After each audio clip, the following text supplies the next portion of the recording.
So you're going to use whatever oil is suggested by your spa. Here we're using a jojoba oil infused with herbs. So we're going to go ahead and lubricate the entire leg with slow smoothing strokes moving upward.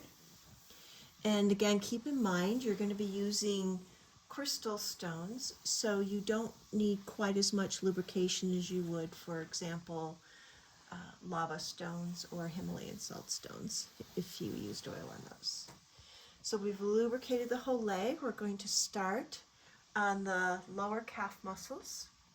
So again, we just start at that ankle and we're going to just gently glide up, gemstone in both hands, glide up, come down, really bring completeness to that whole calf all the way down. And you can see the contours meet nicely there. And then move up the calf with a little bit of pressure from the fingers, from the thumb, and that gives you a little bit of that massage. We're going to go around the lymphatic area of the knee, always aiming to be super careful in the back of the knee, so we go super gently there.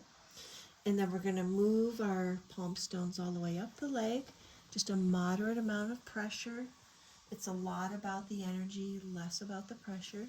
Come all the way up around the crest of the hip, come back down, feeling the fullness, the completeness of that, going around the inside of the leg, and